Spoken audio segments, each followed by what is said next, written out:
Friday, Saturday, and Sunday when the weather gets bad again, we are in constant communication with what that declaration needs to say before we send it up to the president for expansion of what that looks like. By the way, this is not unusual.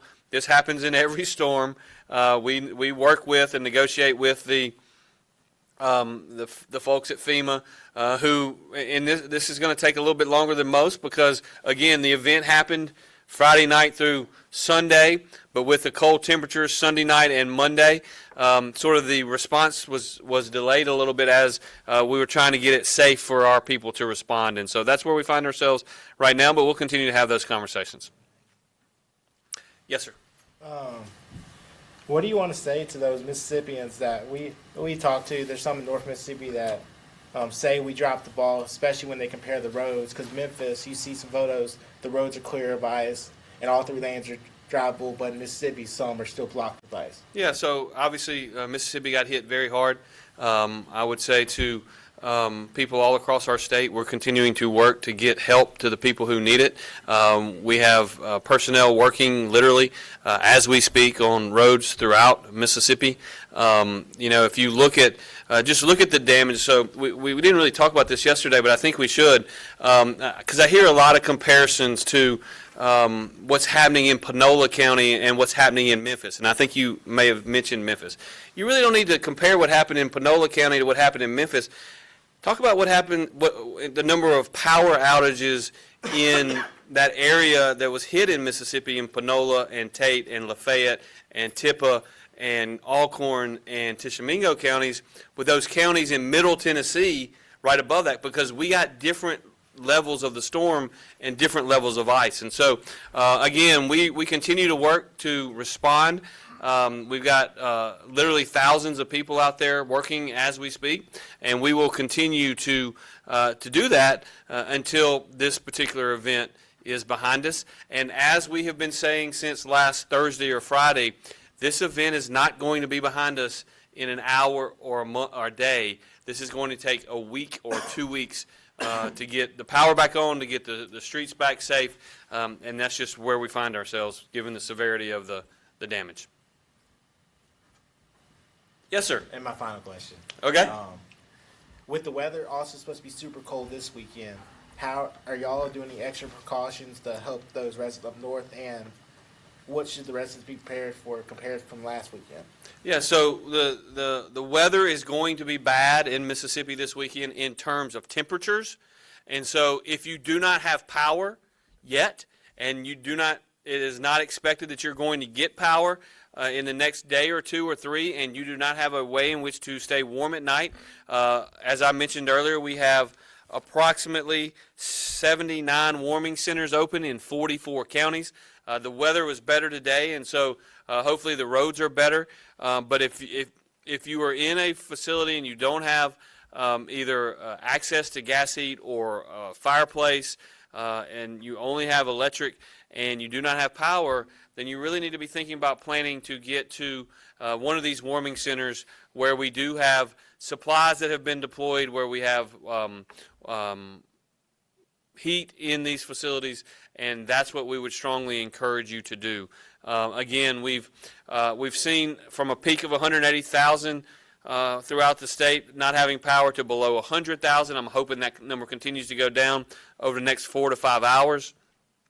But there are going to be a relatively large number of homes that do not have power going into this weekend, and so try to do what you can to plan now. If you know someone that does not have power, please check on them. Please help them get to a warming center if that is an option, because we are going to see very, very frigid temperatures starting tomorrow and going through Sunday. Yes, sir. The Department of Public Safety obviously has been doing yeoman's work in the field. How are they working their hours with them, perhaps having full-time staff out there? What kind of manship or problems do they have, or have they made adjustments for this conflict? Yeah, I'm going to let Tad, who is the Colonel of the Mississippi Highway Patrol, answer this question because he's going to be able to give you specifics. But I will tell you that everyone involved in this response would probably define working full-time a little bit differently than what the average person thinks. There have been a lot of people working around the clock all across the state. But Tad, you want to speak Yes, sir. specifically to Yes, your sir. troopers? Yes, sir. I can tell you what we've done. So we've utilized the state troopers along with our commercial transportation officers. We have about 40 officers out of shift right now, but mostly up north, Panola, Tate, the problem areas that you see. We have 12-hour shifts, so I have 40 officers going from 6 in the morning to 6 at night, and then I got them all night. So there'll be at least 40 officers on those highways all night tonight and for the foreseeable future, as long as the governor and MDOT lets us know that we need them. So they'll be out there. Thank you. Thank you, Colonel, and thanks to everyone for joining today. We sincerely appreciate y'all covering these press conferences. It is incredibly important that we get information out to our fellow citizens. We continue to pray for Mississippi, and we ask that you do the same. Thank y'all, and God bless.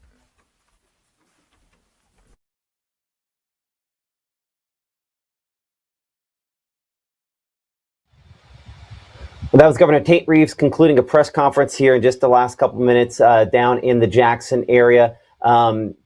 Governor Reeves confirming a number of things during the course of that press conference over the last 30 minutes or so. And I need to apologize for those of us on our 24-hour stream.